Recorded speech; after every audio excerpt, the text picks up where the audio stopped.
choo. Kwa nini uite wafundi waje kutengeneza ile choo? Unataka choo iwe sawa. Amen. Iwe na uimara. Bwana Yesu asifiwe sana. Ule fundi atatengeneza ile choo. Bwana Yesu asifiwe.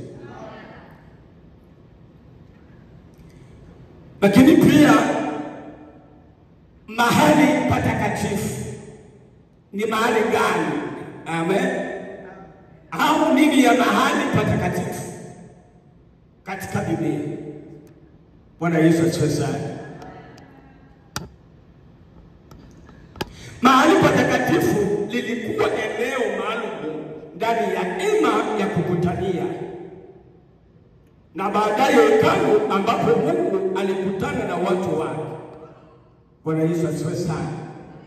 Kwamba mahali patakatifu ilikuwa ni mahali maalum, ilikuwa ni mahali patakatifu. Bwana Yesu asifiwe sana, ambayo Mungu alikuwa anakuja kukutana. Amen. Hapa hivi tuko mahali patakatifu. Kuna wimbo unasema kwamba unapoingia humo jiulize waingia wapi. Bwana Yesu asifiwe. Kwa hiyo hapa hivi tuko mahali patakatifu. Elewa kwamba mahali patakatifu ni sehemu maalum ambayo mtu ataitenga ili kukuna kutana na Mungu. Mfano, ndani ya nyumba yako unaweza ukatenga chumba cha wewe kwenda kupigia hapo magoti. Ile ni mahali yako takatifu. Bwana Yesu asifiwe.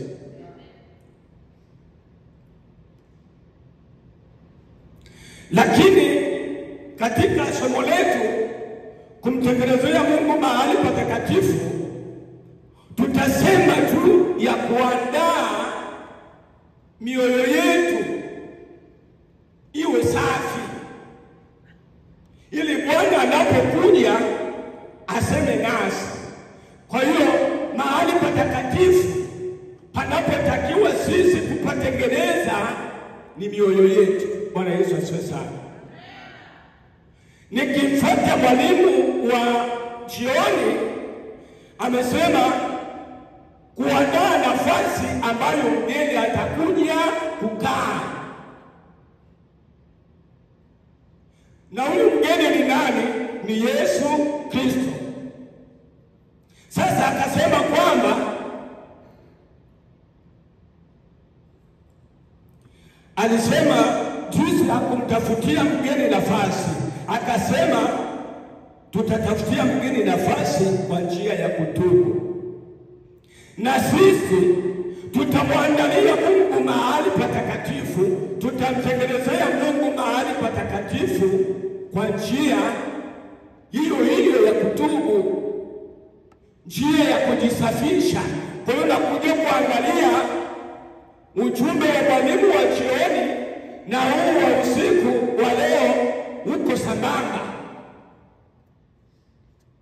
Mahali patakatifu ni mahali ambapo panatakasika, na ili Mungu aje aseme na sisi tunapokutana kama hivi, ni lazima mioyo yetu iwe safi, tuwe tumetengeneza. Bwana Yesu asifiwe. Tena mwambie uliye karibu naye usisinzie. Mtikise haraka, mwambie usisinzie. Bwana Yesu asifiwe sana. Sasa katika somo hili tutaona yafuatayo. La kwanza, agizo la Mungu la kujenga mahali patakatifu. Jambo la pili, umuhimu wa mahali patakatifu. Jambo la tatu, kutengeneza mahali patakatifu leo. Kwamba kutengeneza mahali patakatifu leo kwetu ni kufanya nini? Bwana Yesu asifiwe. Na jambo la nne,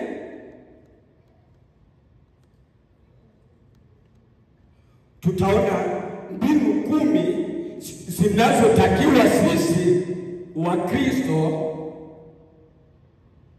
katika kumtengenezea Mungu mahali patakatifu. Kuna mbinu zake. Amen. Uwezo kumtengenezea Mungu mahali patakatifu bila kutokupitia hizo njia. Bwana Yesu asifiwe. Amen. Tuanze na jambo la kwanza.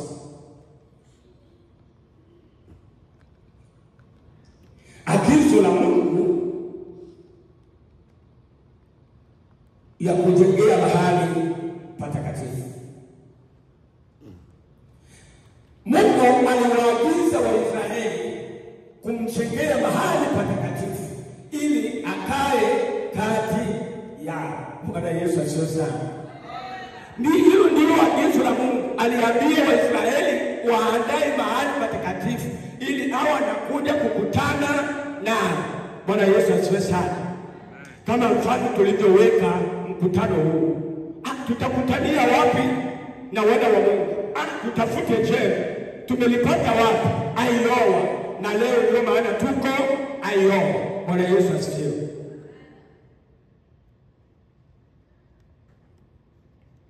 Kwa hiyo Mungu aliwaagiza Waisraeli kumjengea mahali patakatifu ili akae kati yao.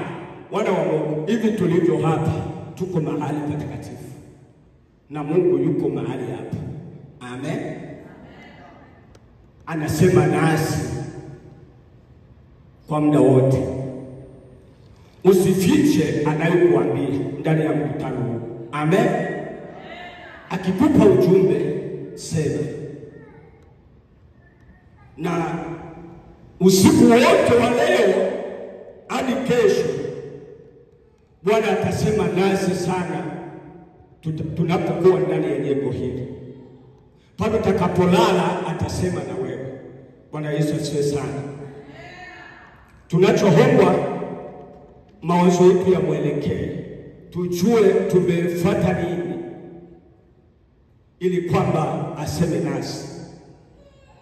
Wakati mama anaomba pale baada ya kumaliza maabudu, Mungu alikuwa ananiambia kwamba kuna watu wanajizuia kama kujifunga, lakini kuna watu watapokea nguvu ndani ya mkutano huu. Bwana Yesu asifiwe. Kwa hiyo ujiandae, usijifunge, ufunguke moyo wako, umwelekee ili wewe umepokea hizo nguvu. Bwana Yesu asifiwe. Kwa hiyo Mungu aliwaagiza Waisraeli kumjengea mahali patakatifu ili akae kati yao. Ukisoma Kutoka sura ya 25 mstari wa 2 hadi wa 8 inasema hivi: nawe waambie watu wa Israeli waniletee sadaka, kila mtu atoe kadiri ya moyo wake unavyomsukuma. Mtanijengea mahali patakatifu, nami nitakaa kati yao. Bwana Yesu asifiwe sana. Mungu alisema na mzee wetu Madaki juu ya kutoa kwetu sadaka. Na hapa Mungu anawaambia Waisraeli kwamba watakapomjengea mahali patakatifu wafanye nini? Na wamletee sadaka. Acha nirudie. Nawe waambie watu wa Israeli waniletee sadaka, kila mtu atoe kadiri ya moyo wake unavyomsukuma. Mtanijengea mahali patakatifu, nami nitakaa kati yao. Utasoma na Biblia yako ni Kutoka sura ya 25 mstari wa 2 na wa 8. Bwana Yesu asifiwe. Huyo lile neno ambalo Mungu amesema na mzee wetu kupitia mkutano huu ni msukumo, tena ndio ujumbe wa usiku wa leo, kwamba tumjengee Bwana mahali patakatifu na tumtolee sadaka. Bwana Yesu asifiwe. Akawaagiza watoe kadiri moyo utakavyo wasukuma, lakini si moyo kusukume kuja kutoa dala moja. Hapana. Bwana Yesu asifiwe. Tuko pamoja. Alo.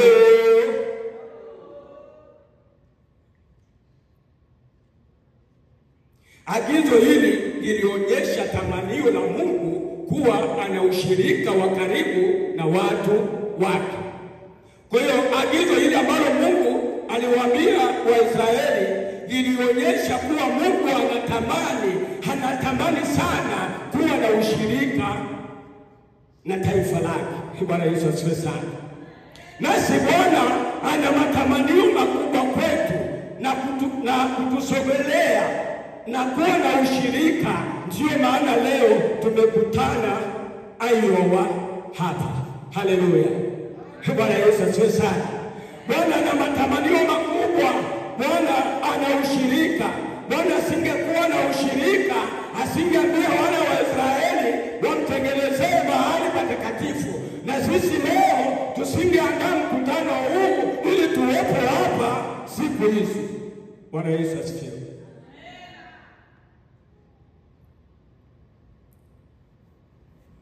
Jambo la pili, umuhimu wa mahali patakatifu. Mahali patakatifu pana umuhimu gani?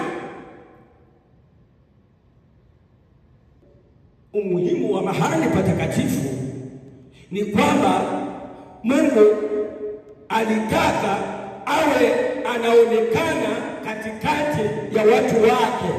Na pia umuhimu, mahali patakatifu ni mahali ambapo alisimama kuhani mkuu ili aje afanye upatanisho wa dhambi. Bwana Yesu asifiwe sana.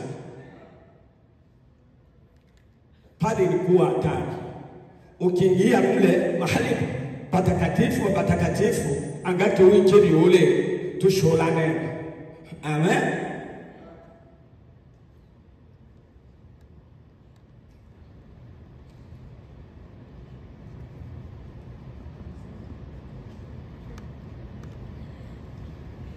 Kuna sadaka zilizotolewa katika mahali hapo patakatifu. Sitagusia juu ya sadaka.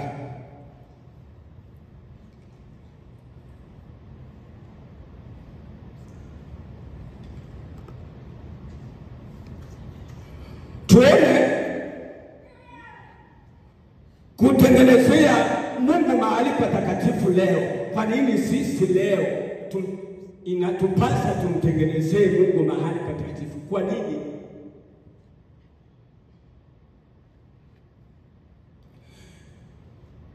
Kwa kifo cha Yesu Kristo, pazia la hekalu lilipasuka, kuashiria kuwa njia ya kuingia mahali patakatifu imefunguliwa kwa wote. Pigia Bwana makofi.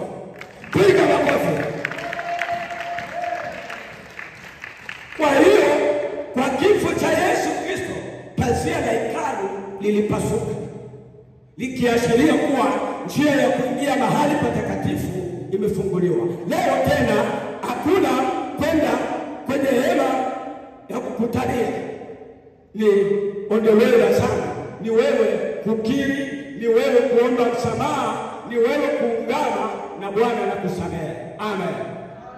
Bwana Yesu asifiwe.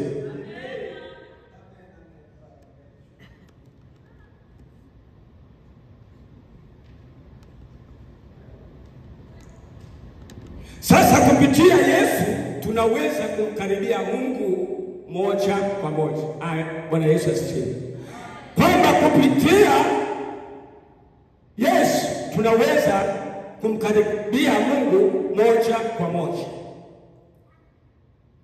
Utasoma Waebrania utakapokuwa umetulia, sura ya 10 na mstari wa 19.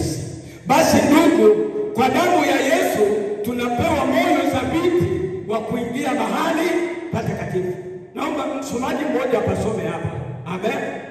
Waebrania sura ya 10 na mstari wa 19.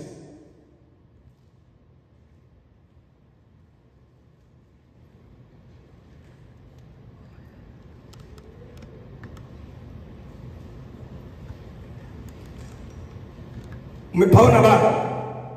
David, uko tayari? Unasinzia?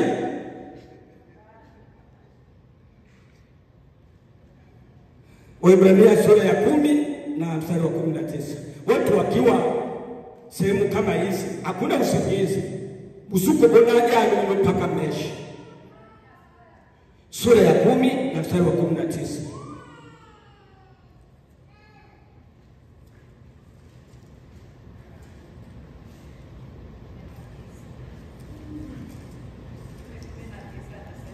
Ndio.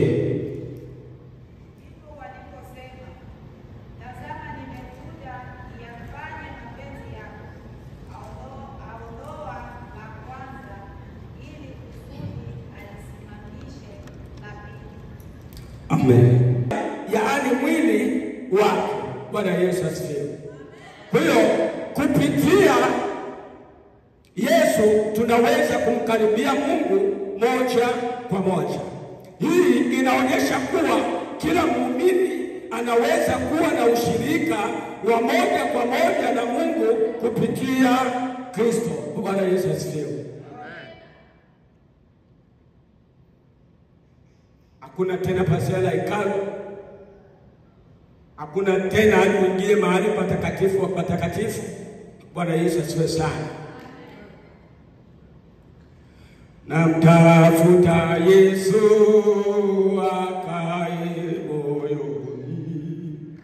Namtafuta Yesu akae moyoni. Yesu karibu ingia moyo unataka. Namtafuta Yesu akae moyoni. Namtafuta Yesu akae moyoni. Yesu karibu ingia moyo unataka. Bwana Yesu asifiwe. Hebu muangalie tena ule karibu naye. Umwangalie tu alafu cheke kidogo. Muangalie. Muangalie ule karibu naye. Amecheka, muangalie. Bwana Yesu asifiwe. Mwalimu anataka tusisinzie. Bwana Yesu asifiwe. Jambo la 3. La 4.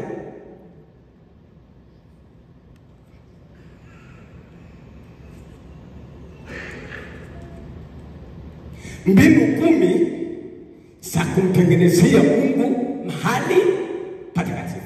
Bwana Yesu asifiwe.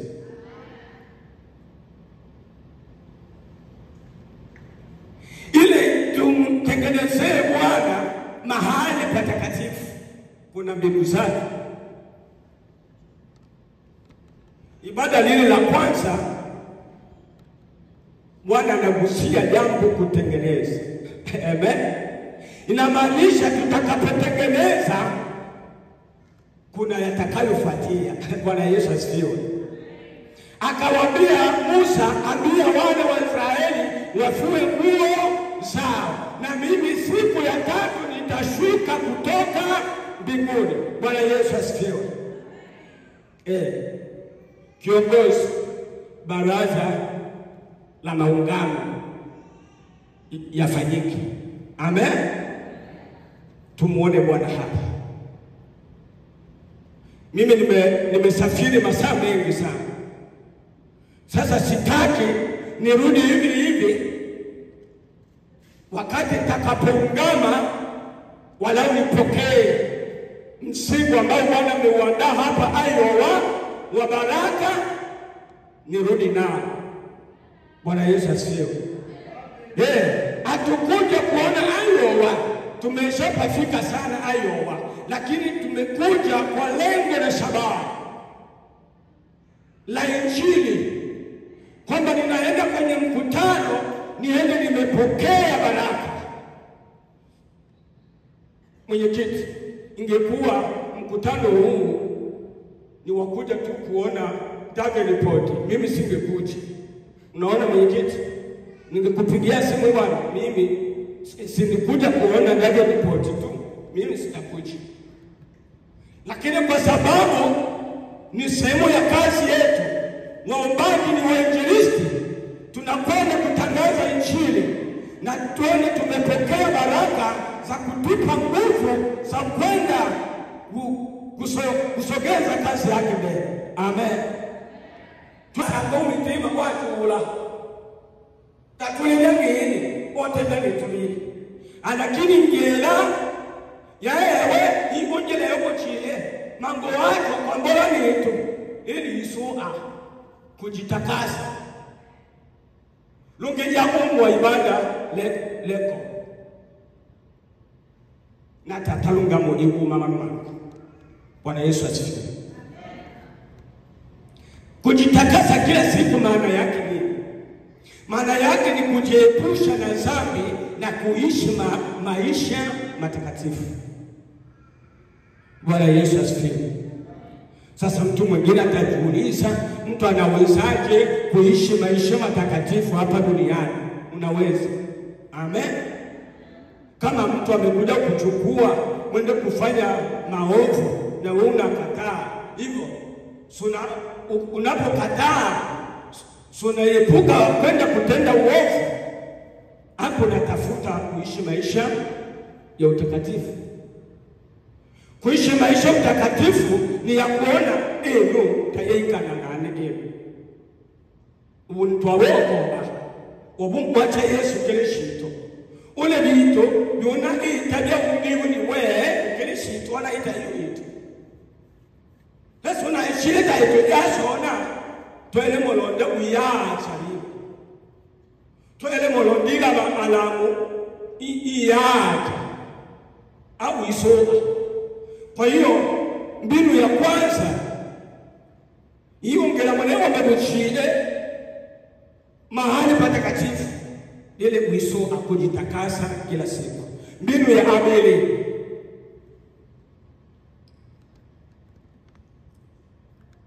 kufunga. Bwana Yesu asifiwe. Kufunga vifungo.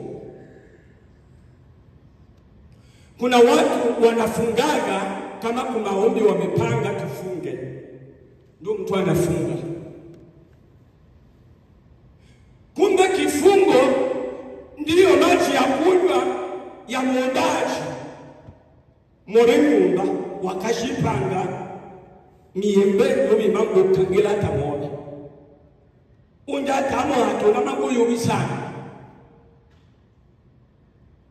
ule kangoyo binafsi ule wadi ule mukangela na ule kango yakundi umaombi tolenefungo mushile kundi, lakini ule bikango byobo binafsi bikangela juu ya wabimanga ule leo abechangira.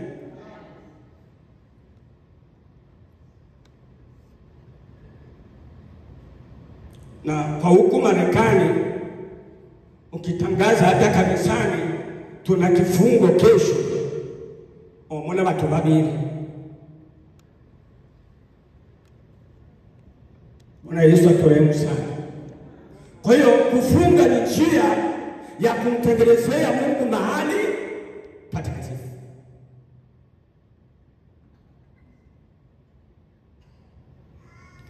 Kufunga ni kujinyima chakula na mambo mengine kwa ajili ya kumtafuta Mungu kwa bidii. Usifikirie watu nafunga bure tu. Hapana.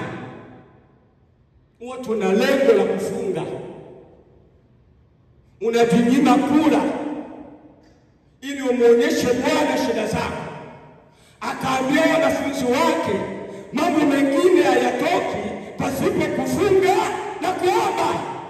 Bwana Yesu asifiwe. Kwa nini awaambie hivyo? Kwamba ni katika kufunga ndimo mna msaada. Bwana Yesu asifiwe.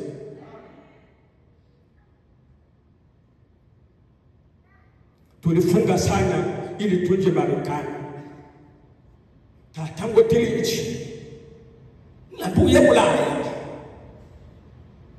machumao amania ulukuru tushile obi tushirika waele mwondo waele mukangalungi bupi meshi ule overtime meshi na unaya overtime dolari 200 usaka na wahi usikulami angolo. Bwana Yesu aturumie sana. Tuwe makini na nchi hii. Ni nchi ya mitego. Maana Bwana huku atatambua walio wake vizuri. Kama kule Afrika ulikuwa unamdanganya kwamba unampenda, atakujua vizuri huko Marekani. Si kuna pesa, kuna vitu vyote, anakuangalia sasa. Kama vile ulivyokuwa jitabisha kumtafuta kwa bidii, na huku utaendelea kujitabisha kumtafuta kwa bidii. Bwana Yesu asifiwe.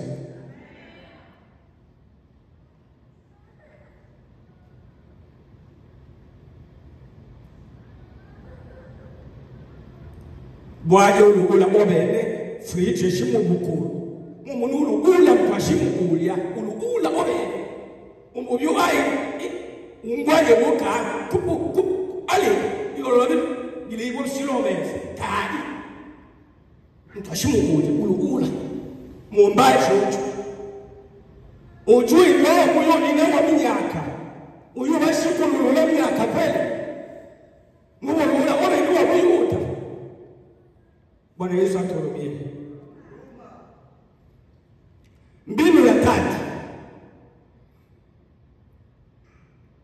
kusali mara kwa mara, ni mbinu ya kumtengenezea Mungu mahali patakatifu.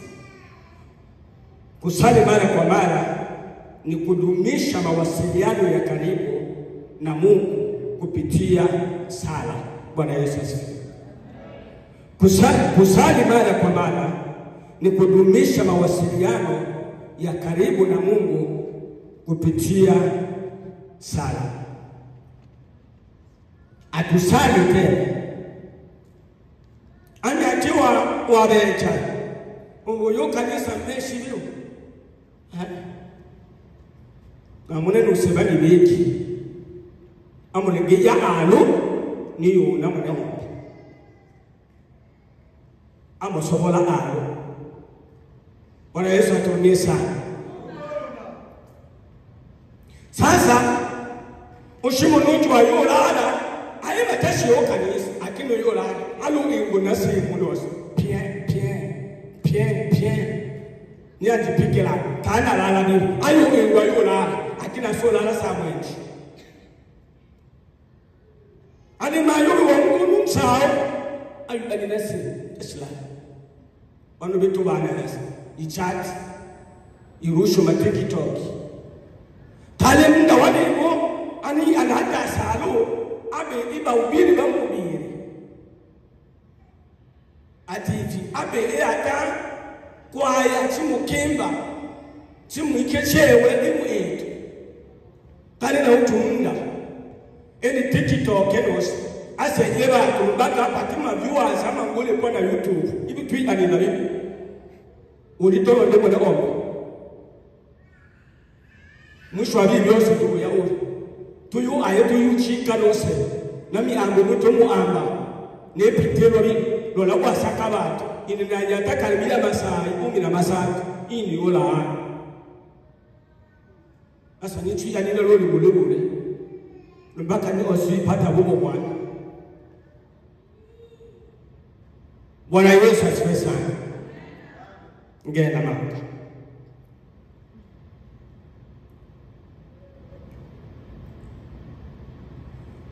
Mbinu ya tano, kutoa sadaka. Lungi ya Mungu lungi. Bwana Yesu asifiwe. Kutoa sadaka, kumtolea Mungu kwa moyo wa hiari na upendo. Bwana Yesu asifiwe sana. Tuna habari za Kaini na Abeli. Kila mtu alivyokusanya vitu vyake aende kumtolea Bwana. Mmoja kapeleka mazao ya shamba, mwingine akapeleka kazi alikuwa anafanya mfugo. Biblia inatuambia kwamba Kaini, sadaka ya Kaini Mungu hakuitakabali, Mungu hakuikubali. Akakubali sadaka ya Abeli. Kwa nini? Ni katika kutoa. Angalia, ninatoa hichi kinampendeza Mungu ambaye nina uhai wake kumtolea. Sasa watu waitunya Mungu na dolari ichotangano itiwete dolari kani. Bwana Yesu aturehemu sana.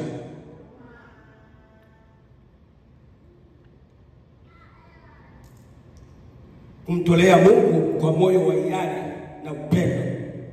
Anasema nijaribu kwa kutoa, uone kwamba kama hata kufungulia milango ya baraka. Bwana Yesu asifiwe sana. Mbinu ya tano ya kumtengenezea Mungu mahali patakatifu ni kutoa sadaka. Naunda iliaite naunda yake sema oeta bingero naunda wani Yesu naunda iliaite naunda yake sema oeta bingero naunda mwami Yesu. Bwana Yesu asifiwe. Mbinu ya sita, kuhudhuria ibada. Bwana Yesu asifiwe. Njia za kumwandalia Bwana mahali patakatifu, kwamba unapokuwa mtu wa kushiriki ibada, Bwana unampendeza Bwana, unamwandalia mahali pazuri ili kwamba ujie na azungumze na wewe. Bwana Yesu asifiwe sana. Kwa hiyo kuhudhuria ibada ni kushiriki katika ibada za pamoja na waumini wengine. Bwana Yesu asifiwe.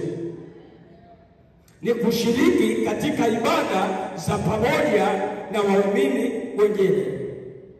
Anatuambia kwamba na tusiache kukutana kama ilivyo desturi ya waaminio. Bwana Yesu asifiwe. Hivi tunavyokutana hapa hivi, Mungu huwa anapendezwa. Vile tunavyoenda kanisani, Mungu huwa anapendezwa. Ni desturi ya watu wanaoamini. Bwana Yesu asifiwe sana. Lakini utasikia mtu mwingine anasema, mpaka nima huyu kanisa yose ndito anaiti ibada hata wakinyumba. Hapana. Unaweza fanya ibada ndani ya nyumba yako na watoto wako, lakini kumbuka ni njema kushiriki na wengine kama ilivyo desturi ya waaminio. Bwana Yesu asifiwe sana. Inishina yuingela kwa mama baachana lumbaka shitoomba ulu inyumba ya mama baachana. Hapana. So yaomba. Bosi wetu ni mmoja. Bwana Yesu asifiwe sana. Na kazi ni moja. Na atakayetulipa taji ni mmoja ambaye ni Mungu. Bwana Yesu asifiwe sana. Mwombaji ni mwinjilisti, hafungwi na kanisa.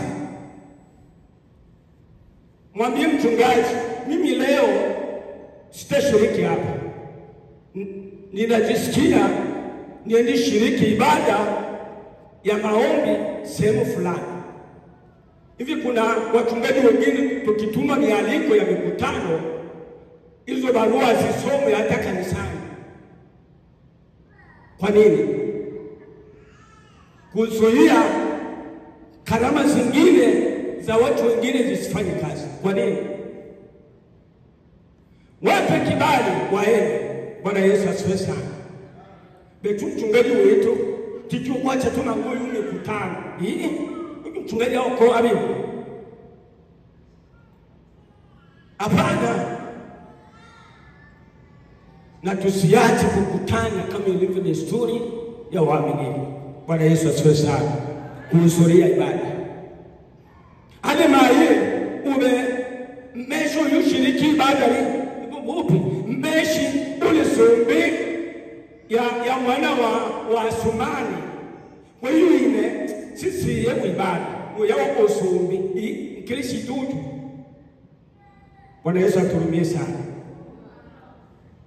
Sasa washo mwana osombe umuina nyai ale mumbaji kiti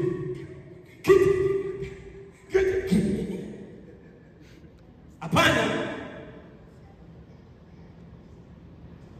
Ole sherehe ya babono mumbaji uwashisu kele la sherehe yose eshele yake kujitambua. Mumbaji ni mtu wa thamani kubwa, tumuika atakuchube leo mtu mtende na Mungu wetu omunu utali mtuania utu ama ngogo la besiri chawo mwito na wao wenye watu tomuli mtu muhimu tenjo ni monga nake umbele ni bwana hapa ni kati mbele mtenjani ale changi David wewe ni mtu wa maana sana. Bwana Yesu asifiwe. Tatuikani ukiwa kanisani kukija wa mapepo wachungaji wanasema ali achaba umaji hao bochaba umaji mchungaji damuona Mungu tanaombera unanyaka na ukuluwe mbakini muombaji niloomba ule nakole yeke babuchimiya. Amen. Nama ulo mali mankeleshi do Yesu alukwacha Yesu keleshi lumbaka sila ya keleshi to mali maulu sasa washi eme maulu ni kagela bangi yo maulu waonda obasisa tumangonde obasisa. Bwana Yesu aturumie sana. Wachungaji wako hapa, mimi mwinjilisti na kwana sangua tu. Bwana Yesu asifiwe sana. Na mchungaji wangu akinipa mahubiri mwenyewe anasema nusu tupikwa roho. Bwana Yesu asifiwe. Kwa sababu nitakwambia kweli, mimi sile mwinjilisti anaelewa waumini kuwadekesha hapana. Mwinjilisti anakunyoosha uache dhambi ili uingie mbinguni. Sasa mchungaji atakemea dhambi, akikemea dhambi utakuja toa ile ndani ya 200 kwenye sadaka hapa hautaitoa kwa sababu nakwambia uache dhambi. Sasa mwinjilisti sijali na sadaka yako na peta mbele. Amen. Bwana Yesu asifiwe sana. Ya sita, kuhudhuria ibada. Ya 8, kushiriki huduma za kanisa. Bwana Yesu asifiwe sana. Ni kipengele, ni mbinu za kumtengenezea Bwana mahali patakatifu. Kushiriki huduma za kanisa ni kujitolea katika shughuli za